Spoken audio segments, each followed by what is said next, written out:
नमस्कार, आप देख रहे हैं स्वामी न्यूज और मैं हूं राजीव शर्मा। और अब चलते हैं खबरों के सफर पर प्राइम टाइम बुलेटिन के साथ। गुरुकुल कांगड़ी यूनिवर्सिटी हरिद्वार के व्याख्याता प्रोफेसर पंडित लक्ष्मण शर्मा और दल द्वारा सिंधुपति महाराजा दारसेन स्मारक व कोटड़ा स्थित सिंध इतिहास साहित्य शोध संस्थान अमरापुर सेवाघर का भ्रमण किया गया। इस मौके पर शर्मा ने सिंधुपति महाराजा दारसेन स्मारक को देखकर सिंध की सभ्यता संस्कृति के लिए कहा कि हमारे शूरवीर संत महात्मा इंग्लाज माता को देखकर प्रसन्नता व्यक्त की गई और अजमेर को मिनी सिंध भी बताया। गुरुकुल कांगड़ी यूनिवर्सिटी हरिद्वार के व्याख्याता प्रोफेसर पंडित लक्ष्मण शर्मा और दल द्वारा सिंधुपति महाराजा दारसेन स्मारक व कोटड़ा स्थित सिंध इतिहास व साहित्य शोध संस्थान अमरापुर सेवाघर का भ्रमण किया। शर्मा ने कहा कि सिंधुपति महाराजा दारसेन स्मारक को देखकर सिंध की सभ्यता संस्कृति हमारे शूरवीर संत महात्मा इंग्लाज माता को देखकर मन को सुकून मिला है। साहित्य शोध संस्थान में नई पीढ़ी को संस्कारों की जानकारी देने का काम महत्वपूर्ण है और अजमेर कहा जा सकता है कि मिनी सिंध के रूप में जाना जा रहा है। हमारे अंतर्मन में सिंध बसा हुआ है और वह सिंध और वहाँ की संस्कृति से हम बहुत प्रेम करते हैं। सिंध की वादियों को भारत में रहकर हमेशा याद करते हैं और चाहते हैं कि सिंध वापस भारत में मिल अखंड भारत बना जाए। उन्होंने कहा कि दिल्ली के भारतीय सिंधु सभा के सेमिनार में महाराजा दारसेन के स्मारक की जानकारी मिली और वही जिज्ञासा उत्पन्न हुई और जिज्ञासा उन्हें खींचकर अजमेर लेकर आई। सेवा कार्यों में अमरापुर सेवाघर वृद्धाश्रम व प्रशिक्षण केंद्र का भी उन्होंने भ्रमण किया। इस अवसर पर पंडित योग्य देव वैदिक, टीकमराम शर्मा दिल्ली, कन्वरलाल पांड्या, सच्चानंद, ओमी कुमार गुरनानी, कमल कुमार पारदासानी, पंडित रामेश्वर शर्मा व समारोह समिति से कमल प्रकाश कृष्णानी, महेंद्र कुमार तीर्थानी, शंकर बदलानी आदि उपस्थित रहे। ये सुन के जब तीर्थानी साहब से हमारी पहली बार भेंट हुई थी दिल्ली में, तो इन्होंने बताया कि ऐसा ऐसा हमने राजा दारसेन के बनाया है वहाँ अजमेर में स्मारक, और उसको देखने की हमें बहुत जिज्ञासा हुई और वह आज वही चीज़ खींच के ले आई और इसलिए हम आए हैं और विशेष यही देखने के लिए ये आए हैं। तो हमारी सिंध की, हमारी सिंधियों का जो असल राजा था राजा दारसेन, उसके इस स्मारक को देखकर आज जो खुशी महसूस हो रही है वो लफ्ज़ों में नहीं बयान की जा सकती। मेरे साथ ये सारे साथीगण हैं, ये सारे सिंधी हैं। हम बहुत सिंधु देश से प्रेम करते हैं। हम अपनी सिंध की वादियों को याद करते हैं भारत में रहकर। हम कहते हैं ये सिंधु जो है हमारा फिर भारत में आ जाए, इससे बड़ी खुशी की कोई बात नहीं है। और हम राजा दारसेन को हमेशा याद करते हैं अच्छे। अब अभी इस समय हरिद्वार से आए हैं, हरिद्वार में क्या और किस तरीके से क्या करते हैं आप, किस तरीके का आपका वहाँ पे?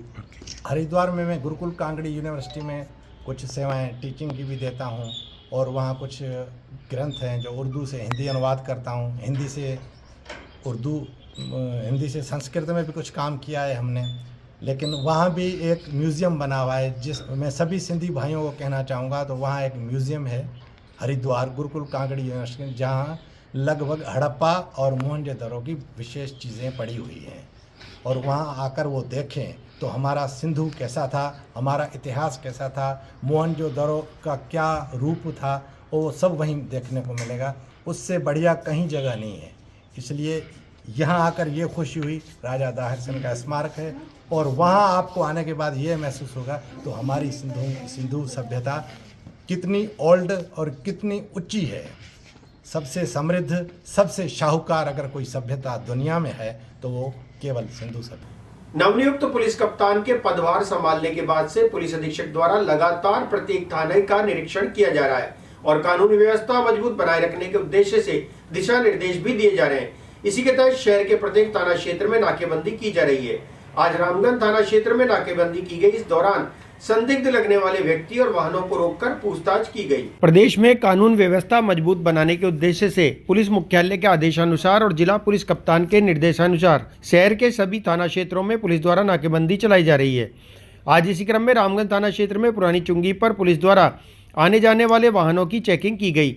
इस मौके पर पुलिस थाना स्टाफ द्वारा संदिग्ध लगने वाले वाहन और व्यक्तियों को रोककर उनकी जाँच की गई और उनसे पूछताछ भी की गई। स्टाफ ने बताया कि इस तरह का अभियान लगातार जारी रहेगा। संदिग्ध वाहन और व्यक्तियों के संबंध में सूचना प्राप्त की है, उसके श्रीमान एसपी साहब के आदेश अनुसार सुभाष नगर चुंगी चौराहे पे नाकाबंदी की जा रही है। पुलिस थाना रामगंज अजमेर की तरफ जी सभी गाड़ियों को निरंतर चेक भी किया गया है। हाँ, सभी वाहनों को और व्यक्तियों को जो संदिग्ध लग रहे हैं उनको रोक के चेक किया जा रहा है। और अभी तक ऐसा कोई संदिग्ध वाहन या हर साल की बात इस साल भी Ajmer railway station tempo union और टैक्सी यूनियन की ओर से सूफी संत ख्वाजा मोइनुद्दीन हसन चिश्ती की दरगाह में चादर पेश की गई। यूनियन के सदस्यों द्वारा चादर का जुलूस निकाला गया। इस मौके पर समस्त यूनियन के पदाधिकारी और सदस्य ढोल नगाड़े के साथ नाचते गाते ख्वाजा साहब की दरगाह पहुंचे। हर साल की भांति इस साल भी Ajmer railway station tempo union और टैक्सी यूनियन की ओर से सूफी संत ख्वाजा मोइनुद्दीन हसन चिश्ती की दरगाह में चादर पेश की गई। यूनियन के सदस्यों द्वारा चादर का जुलूस निकाला गया। इस मौके पर समस्त यूनियन के पदाधिकारियों और सदस्य ढोल नगाड़े के साथ नाचते गाते ख्वाजा साहब की दरगाह पहुंचे। उन्होंने बताया कि हर साल यूनियन के द्वारा उर्स मेले के बाद उनकी ओर से ख्वाजा साहब की दरगाह में चादर पेश की जाती है और आज इस परंपरा के तहत वे चादर लेकर पहुंचे। पेश करी है auto rickshaw union second class gate, first class gate हर साल के भांति मिलकर पेश करते हैं ताकि उर्स के बाद में मतलब समस्त ऑटो रिक्शा यूनियन वाले मिलकर रेलवे स्टेशन ओनली फॉर तो बाबा के चादर पेश करते हैं और अमन और चैन की दुआ मांगते हैं। हर सालों साल हम ये चादर पेश करते रहेंगे बाबा की। और railway station auto rickshaw union second class gate और फर्स्ट क्लास गेट दोनों यूनियन मिलकर ये बाबा की चादर पेश करते हैं हर साल के बाद। आज कितने लोग आपके साथ टेम्पो चालक हैं? ये करीबन 600। प्रधानमंत्री नरेंद्र मोदी द्वारा चलाए गए नारी शक्ति वंदन कार्यक्रम के समापन समारोह के तहत आज प्रधानमंत्री द्वारा पश्चिम बंगाल से देश भर की महिलाओं को संबोधित किया गया। आज इसी के तहत प्रत्येक जगह लाइव प्रसारण कार्यक्रम आयोजित किया गया। अजमेर में भी शहर जिला भाजपा द्वारा प्रत्येक स्थान पर आंगनबाड़ी कार्यकर्ताओं को लाइव के माध्यम से प्रधानमंत्री का संबोधन सुनाया गया।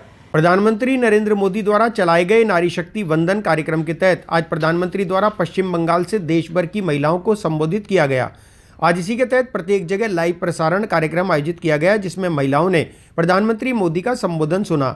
आज भारतीय जनता पार्टी शहर जिला अजमेर द्वारा अजमेर के समस्त 13 मंडलों में महिला मोर्चा के सहयोग से आंगनबाड़ी की कार्यकर्ताओं को यह कार्यक्रम में सम्मिलित कर सुनाया गया। इस मौके पर शहर जिला अध्यक्ष रमेश सोनी ने कहा कि आज देश विकसित की ओर बढ़ रहा है और इसमें महत्वपूर्ण भूमिका महिलाओं की भी है क्योंकि आज प्रत्येक क्षेत्र में महिलाएं अग्रसर दिख रही हैं। आज नारी शक्ति वंदन कार्यक्रम के समापन पर पूरे देश भर की महिलाओं को प्रधानमंत्री मोदी द्वारा संबोधित किया गया। आज हमारे देश के यशस्वी प्रधानमंत्री माननीय नरेंद्र मोदी जी ने जो देश में नारी शक्ति वंदन अभियान चलाया था उस अभियान के समारोह सत्र को आज पश्चिम बंगाल से सीधा संबोधित कर रहे हैं और भारतीय जनता पार्टी ने पूरे देश भर के अंदर हमारी जो विभिन्न स्वयं सहायता समूह की जो बहनें हैं, आंगनबाड़ी की जो बहनें हैं, विभिन्न जो NGOs में हमारी महिला बहनें चलाती है, संचालित करती है, उन सबको इस लाइव कार्यक्रम को सीधा प्रसारण सुनने के लिए आज प्रेरित किया। और इस नाते हमारी जो राजस्थान सरकार है उस राजस्थान सरकार ने भी नीचे तक निर्देश प्रदान किए। विभिन्न निकायों के माध्यम से प्रत्येक ग्राम पंचायत पर वीडियो के माध्यम से और स्क्रीन लगा करके माननीय मोदी जी का इस कार्यक्रम को सुनने के निर्देश पूरे राज्य सरकार को दिए थे और उसी के तहत आज भारतीय जनता पार्टी शहर जिला अजमेर ने पूरे अपने 13 जो पार्टी के मंडल हैं उन मंडलों में एक एक कार्यक्रम आयोजित किया है। उसके अंदर हमारे मंडल के सभी कार्यकर्ता और हमारे महिला मोर्चे की बहनों के साथ उस क्षेत्र में रहने वाली सभी स्वयं सहायता समूह की बहनें, आंगनबाड़ी की बहनों को आज एक कार्यक्रम जो है सीधा प्रसारित जो हो रहा है उसका श्रवण कराया जा रहा है। और निश्चित रूप से ये मान के चलिए कि इस देश के अंदर महिला शक्ति जो कि देश की आधी आबादी है और पुरातन काल के अंदर जिस नारी के समर्पण, बलिदान और त्याग की वजह से आज इस देश जो विकसित भारत के ओर बढ़ रहा है उसके अंदर उनकी एक महत्वपूर्ण भूमिका है। उस महत्वपूर्ण भूमिका के अंदर अपना योगदान करने वाले ऐसी सभी महिलाओं के उत्थान और उनको संबल प्रदान हो, इस नाते इस शक्ति वंदन कार्यक्रम का प्रारंभ किया था जिसका समापन आज वो कर रहे हैं। और निश्चित रूप से जिस प्रकार की जन कल्याणकारी योजनाएं हमारी महिला शक्ति के लिए माननीय मोदी जी ने किया है, आज महिला शक्ति ने सबने इस कार्यक्रमों के माध्यम से उनका धन्यवाद। प्रत्येक वर्ष की भांति इस वर्ष भी श्री सद्गुरुदेव निर्मल दास जी का वार्षिक महोत्सव का शुभारंभ मंगलवार 5 मार्च से श्री निर्मल धाम झूला मोहल्ला अजमेर में प्रभात फेरी और श्री नारद भक्ति सूत्र व्याख्यान से प्रारंभ किया गया। इस कार्यक्रम में इंदौर से स्वामी माधवदास को प्रवचन के लिए आमंत्रित किया गया, जिनके द्वारा नारद सूत्र कथा का व्याख्यान किया जा रहा है। प्रत्येक वर्ष की भांति इस वर्ष भी श्री सद्गुरुदेव निर्मल दास जी का वार्षिक महोत्सव का शुभारंभ मंगलवार 5 मार्च से श्री निर्मल धाम झूला मोहल्ला अजमेर में प्रभात फेरी और श्री नारद भक्ति सूत्र व्याख्यान से प्रारंभ किया गया। मंदिर सेवाधारी नरेंद्र बसरानी ने जानकारी देते हुए बताया कि प्रभात फेरी में दरबार के निर्मल साध संगत के साथ शहर के गणमान्य महानुभाव, महिलाएं, बच्चे पूरे रास्ते नाचते गाते उत्सव का गुणगान करते हुए चले। प्रभात फेरी का पूरे रास्ते में जगह जगह पुष्प वर्षा कर स्वागत किया गया। उन्होंने बताया कि इंदौर से स्वामी माधवदास को प्रवचन के लिए आमंत्रित किया गया है, जिनके द्वारा नारद सूत्र कथा का व्याख्यान किया जाएगा। वार्षिक महोत्सव का समापन शिवरात्रि को किया जाएगा। निर्मलधाम धूलामला में प्रतिवर्ष बाबा निर्मलदास का वार्षिक महोत्सव मनाया जाता है। इस साल 79वां वार्षिक महोत्सव मनाया जा रहा है और यहाँ प्रतिवर्ष अलग अलग जगह से अलग अलग संतों महात्माओं को प्रवचनों के लिए बुलाया जाता है। इस वर्ष इंदौर से स्वामी माधवदास को बुलाया गया है, जो नारद सूत्र कथा का व्याख्यान करेंगे। 3 दिन तक ये कार्यक्रम चलेगा आज से, और महाशिवरात्रि पर्व पे कार्यक्रम की समाप्ति होगी। आज प्रातः से क्या क्या कार्यक्रम आयोजित किए? प्रातः सुबह पहले प्रभात फेरी निकाली गई अजमेर शहर में, पूरे शहर में। यहाँ पर सब जगह स्वागत किया गया। प्रभात फेरी के बाद फिर नित्यनेम हुआ। नित्यनेम के बाद शाम को साय से वापस ये नारद सूत्र कथा प्रारंभ हुई। प्रसाद का वितरण सत्संग समाप्ति के बाद किया जाएगा। सुबह शाम रोज किया जाता है। आपका नगीनाबाग स्थित साईं दादूराम साहिब, साईं होतूराम साहिब दरबार में 3 दिवसीय महाशिवरात्रि महोत्सव आरंभ हुआ। आज सुबह नित्य नियम श्री सुखमनी साहिब पाठ, आशीर्वाद के बाद प्रातः 10 बजे श्री अखंड पाठ साहिब का आरंभ कर दोपहर 12 बजे तक शब्द कीर्तन हुआ। नगीनाबाग स्थित साईं दादूराम साहिब, साईं होतूराम साहिब दरबार में 3 दिवसीय महाशिवरात्रि महोत्सव आरंभ हुआ। दरबार के मुख्य सेवादार फतनदास जी ने बताया कि सुबह नित्य नियम श्री सुखमनी साहिब पाठ, आशा दीवार के बाद प्रातः 10 बजे श्री अखंड पाठ साहिब का आरंभ कर दोपहर 12 बजे तक शब्द कीर्तन हुआ। गुरुवार को नित्य नियम के सायंकाल 6:30 बजे से 9 बजे तक श्री लखन सिंह भाटी द्वारा सुंदरकांड पाठ का विशेष आयोजन किया जाएगा। शुक्रवार 8 मार्च को प्रातः 10 बजे श्री अखंड पाठ साहिब का भोग व अशोक राम सोनी मंडली द्वारा शब्द कीर्तन के बाद आम भंडारे का आयोजन किया गया है। राहुल दावरानी ने कहा कि शुक्रवार 8 मार्च को महाशिवरात्रि के पावन उत्सव पर आम दर्शनार्थियों द्वारा भगवान शिव जी की विशाल प्रतिमा के दर्शन करने और जलाभिषेक की विशेष व्यवस्था की गई है। हर हर महादेव। नगीनाबाग जतोई दरबार में बाबा दादूराम साहिब जी के दरबार में शिवरात्रि का महा उत्सव बड़े धामधूम के साथ मनाया जा रहा है, जिसमें आज सुबह 6 बजे से 8 बजे तक सुखमनी साहिब का पाठ, अभी 10 बजे अखंड पाठ साहिब का आरंभ किया गया है। शाम को आरती वगैरह सत्संग किया जाएगा। कल सुबह 6 बजे से 8 बजे तक सुखमनी साहिब का पाठ, 10 बजे से 12 बजे तक शब्द कीर्तन और शाम को 6 बजे से रात को 9 बजे तक सुंदरकांड का पाठ आयोजित किया गया है। परसों सुबह 8 तारीख को 6 बजे से 8 बजे तक सुखमनी साहिब का पाठ, 10 बजे अखंड पाठ साहिब का पाठ का भोग साहिब पड़ेगा। 10 बजे से 12 बजे तक कीर्तन शब्द चलेगा। उसके बाद 1 बजे से शाम तक आम भंडारा आयोजित किया जाएगा। इसमें भी देश विदेश से काफ़ी लोग आ रहे हैं और उसके बाद ये भी शिवरात्रि का महोत्सव आज नहीं, कम से कम जब से दरबार का इतिहास है 225 साल से दरबार का महोत्सव मनाया जा रहा है। दास फतनदास। महर्षि दयानंद सरस्वती विश्वविद्यालय अजमेर की राष्ट्रीय सेवा योजना द्वारा आयोजित 7 दिवसीय शिविर का समापन समारोह आयोजित किया गया। इस कार्यक्रम में भारत के निर्माण में महिलाओं और युवाओं की भूमिका से संबंधित विचार गोष्ठी आयोजित की गई। इस संगोष्ठी में गणमान्य लोगों ने अपने अपने विचार रखे। महर्षि दयानंद सरस्वती विश्वविद्यालय अजमेर की राष्ट्रीय सेवा योजना द्वारा आयोजित 7 दिवसीय शिविर का समापन समारोह आयोजित किया गया। इस कार्यक्रम में भारत के निर्माण में महिलाओं और युवाओं की भूमिका विचार गोष्ठी आयोजित की गई। इस संबंध में महर्षि दयानंद सरस्वती विश्वविद्यालय के मीडिया प्रभारी मदन मीणा ने जानकारी देते हुए बताया कि कार्यक्रम में अजमेर की सहायक कलेक्टर सुश्री श्रद्धा गोमे ने अपने विचार रखते हुए कहा कि संपूर्ण विश्व में विकास के आधारभूत तत्वों की संभावना में भारत सर्वाधिक सौभाग्यशाली है, जहां 48% महिलाएं और 27% युवा निवास करते हैं। विकसित भारत में महिलाओं और युवाओं की भूमिका का सर्वोच्च उदाहरण अजमेर में देखने को मिलता है, जहां सर्वाधिक उच्च पदों पर महिलाएं अपनी महत्वपूर्ण भूमिका निभा रही हैं। आज समाज में आवश्यकता इस बात की है कि महिलाएं केवल महिला दिवस पर ही सम्मान की अधिकारी न होकर टेक्नोलॉजी पर आधारित इस युग के प्रत्येक क्षेत्र के विकास में महिलाओं की भूमिका को देखते हुए प्रतिदिन उनके प्रति सम्मान और आभार का भाव होने की आवश्यकता है। आज MDS यूनिवर्सिटी अजमेर में महिला दिवस एवं NSS के 7 दिवसीय शिविर के समापन समारोह पर विकसित भारत में युवाओं एवं महिलाओं की भागीदारी विषय पर संगोष्ठी का आयोजन किया गया।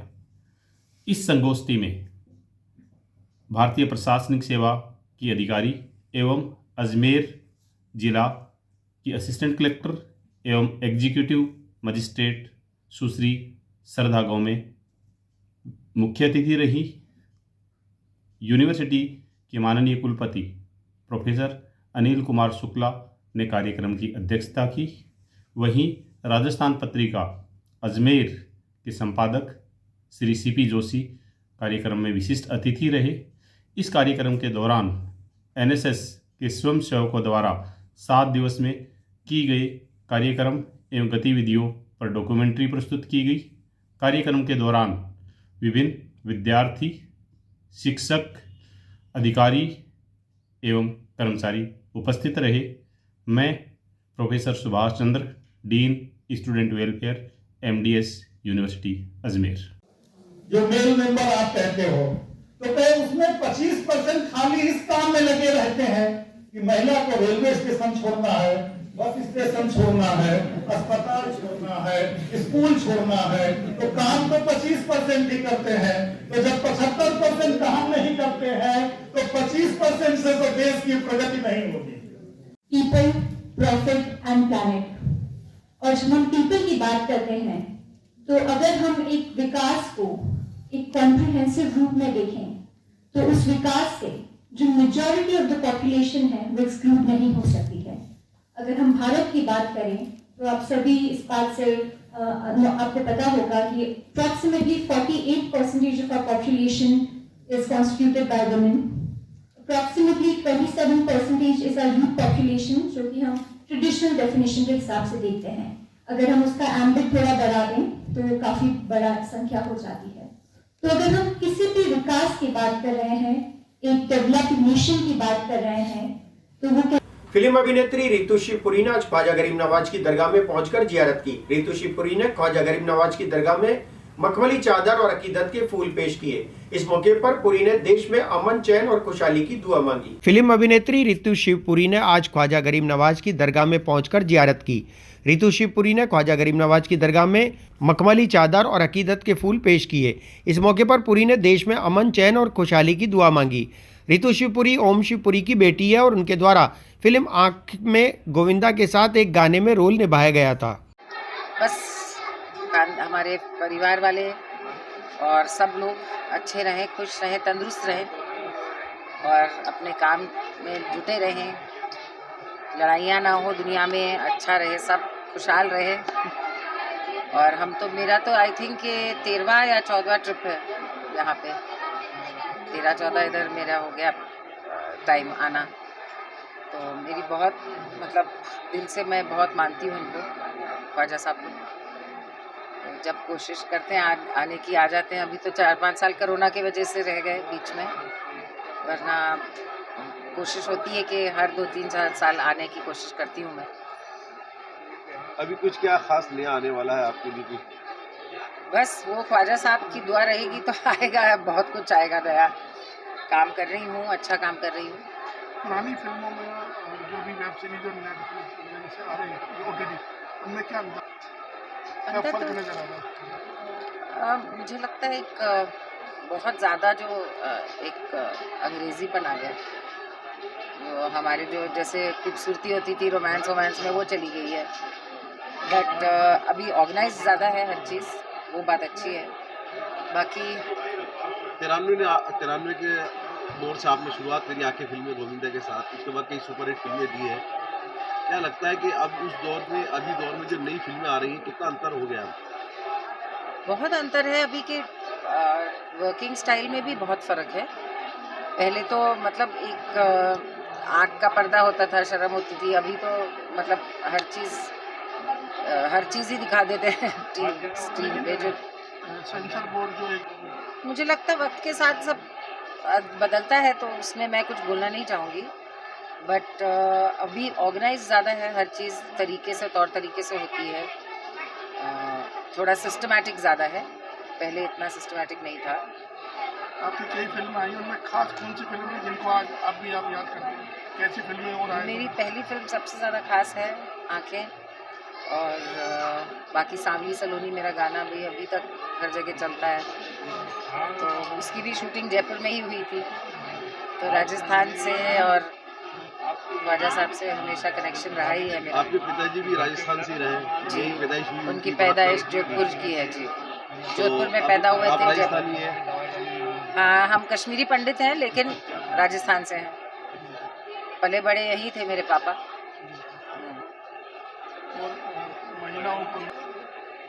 बस आजकल महिलाएं इतना काम कर रही हैं, जितना आदमी कर रहे हैं उससे ज़्यादा ही कर रही हैं मुझे तो लगता है। और बस अपने एक होता है कि अपने दायरे में रह के अपना तौर तरीका सोच समझ के करें, अपने घर परिवार को मद्देनजर रख के मतलब उनका ध्यान करते हुए काम करें। मुझे लगता है हर चीज़। रामगढ़ थाना क्षेत्र में मकान में निर्माण कार्य के दौरान चोरी होने का मामला सामने आया। पुलिस ने बताया कि मकान में मजदूरों द्वारा कार्य किया जा रहा था। इसी दौरान मकान मालकिन किसी काम से बाहर चली गई। इस दौरान अलमारी में रखे 52,000 और 2 चांदी की चेन चोरी हो गए। इस संबंध में मकान मालिक ने घर के काम कर रहे मजदूरों पर आरोप लगाते हुए रामगढ़ थाने में मुकदमा दर्ज कराया। पुलिस ने मामला दर्ज कर जांच शुरू कर दी है। रामगढ़ थाना क्षेत्र के फकीराखेड़ा के मकान में चल रहे कंस्ट्रक्शन कार्य के दौरान अलमारी से चोरी होने का मामला सामने आया। पुलिस ने जानकारी देते हुए बताया कि फकीराखेड़ा निवासी व्यक्ति द्वारा अपने ही मकान में कार्य कर रहे बेलदार मिस्त्री के खिलाफ शिकायत दी गई। उन्होंने बताया कि उनकी पत्नी किसी रिश्तेदार की मृत्यु होने पर चली गई थी। उस दौरान घर में मिस्त्री और बेलदार कार्य कर रहे थे। उन्होंने बताया कि जब उनकी पत्नी ने आकर अलमारी में देखा तो अलमारी से 52,000 रुपये और 2 चांदी की चेन गायब मिली। उन्होंने बताया कि उसे उस समय मकान में मिस्त्री के अलावा कोई नहीं था, इसलिए असलम नामक मिस्त्री के खिलाफ रामगढ़ थाने में मुकदमा दर्ज कराया गया। पुलिस ने मामला दर्ज कर जांच शुरू कर दी है। हाँ, दिनांक 3/3/2024 को रशीद पुत्र मोहम्मद गफूर निवासी फकीराखेड़ा उपस्थित थाना होकर एक रिपोर्ट इस आशय की पेश की कि मेरे घर पे छत का टाइल्स का काम चल रहा था, जिसमें बेलदार चंदू और असलम नाम का व्यक्ति जो फकीराखेड़ा का रहने वाला काम कर रहे थे। घर पे मेरी पत्नी थी जो दिन में 12 से 1 बजे के बीच कोई हमारे परिवार में एक्सपायर होने पे वो वहाँ पे गई थी बैठने। जो शाम को वापस आई और 5:30 बजे जब बेलदारों को पैसा देने के लिए अलमारी चेक करी तो उसमें 52,000 रुपये और बच्चों की 2 चांदी की चेन नहीं थी। और उसके अलावा घर पे कोई नहीं था उन दोनों के अलावा, लेकिन हमें पूरा शक है कि असलम जो हमारा फकीराखेड़ा का रहने वाला है उसी ने वो अलमारी में से चोरी की है। आधी रिपोर्ट पर थाना अजा पर दिनांक 4/3/2024 को प्रकरण संख्या 91/2024 धारा 380 IPC में दर्ज किया जाकर अंतर्राष्ट्रीय महिला दिवस एवं महाशिवरात्रि पर्व के उपलक्ष्य में 8 मार्च को जयपुर घाट पर heart beat of Rajasthan festival के तहत ख्याति प्राप्त देशी व विदेशी महिला कलाकारों द्वारा संगीत और नृत्य की प्रस्तुति दी जाएगी। कार्यक्रम में मुख्य रूप से शिव और पार्वती के स्वरूप अर्धनारीश्वर की प्रस्तुति दी जाएगी। अंतर्राष्ट्रीय महिला दिवस एवं महाशिवरात्रि पर्व के उपलक्ष्य में 8 मार्च को जयपुर घाट पर heart beat of Rajasthan festival के तहत ख्याति प्राप्त देशी व विदेशी महिला कलाकारों द्वारा संगीत और नृत्य की प्रस्तुति दी जाएगी। कार्यक्रम में मुख्य रूप से शिव और पार्वती के स्वरूप अर्धनारीश्वर की प्रस्तुति दी जाएगी। कार्यक्रम के संबंध में नृत्यांगना कोलिना एवं मेहा झा कासलीवाल ने पत्रकारों से बातचीत करते हुए बताया कि नगरपालिका द्वारा 8 मार्च को रात्रि 8 बजे से आयोजित कार्यक्रम में विदेशी नृत्यांगना कोलिना शक्ति द्वारा राजस्थानी नृत्य, जयपुर की प्रसिद्ध कथक नृत्यांगना मेहा झा कासलीवाल द्वारा कथक नृत्य, आशा सपेरा एंड पार्टी द्वारा मारवाड़ी गाने एवं कालबेलिया नृत्य, तेजस्विनी गौतम द्वारा किशनगढ़ का छेदी और घूमर नृत्य तथा भूमिका शर्मा और अनुषा द्वारा कृषि नृत्य एवं ओडिसी नृत्य की प्रस्तुति दी जाएगी। Namaste and welcome to Heartbeat of Rajasthan Festival. On March 8th, Women's Day and Shivratri, we welcome you to a grand stage presentation of women artists presenting Rajasthani dance and music. We have groups presenting classical dance from Rajasthan, folk dance from Rajasthan, Marwari songs and music. It's going to be a beautiful stage show celebrating the color and the power, the strength and beauty of Rajasthani women in the arts. Please join us March 8th, 8 p.m. at Jaipur Ghat Pushkar. What's your name? My name is Kolina Shakti from Shakti School of Dance and we are being supported by Nagarpalika. 8 मार्च जो कि एक women's day festival है, यहाँ पे जयपुर घाट पे folk dance Rajasthan की कला को बढ़ावा देना, राजस्थान हुआ या हमारा क्लासिकल डांस हुआ, उसको और महाशिवरात्रि किस तरह से दोनों का मिक्सचर करके हम यहाँ पे हार्ट बीट ऑफ राजस्थान के नाम से हमारा फेस्टिवल मना रहे हैं। तो आप सभी से अनुरोध है कि सभी महिलाएं इसका हिस्सा बने। कोलिंगा का जो डांस है उसमें भी इसमें शामिल रहेगा? हाँ जी बिल्कुल। क्या इसकी शुरुआत ही वही करेंगे। क्या प्रस्तुति देंगे कोलिंगा जी? ये राजस्थानी घूमर की प्रस्तुति देंगे और सबसे पहले शुरुआत होगी ओडिसी से, जो कि हमारे भारत का क्लासिकल नृत्य है। जैसे कितने सालों से करते आ रहे हैं ये इस प्रोग्राम को? ये प्रोग्राम जो हार्ट बीट ऑफ राजस्थान के नाम से है, ये पहली बार प्रयोजित किया जा रहा है। फिलहाल इस बुलेटिन में इतना ही। मुझे दीजिए इजाजत। देखते रहे स्वामी न्यूज। जय हिंद, जय भारत।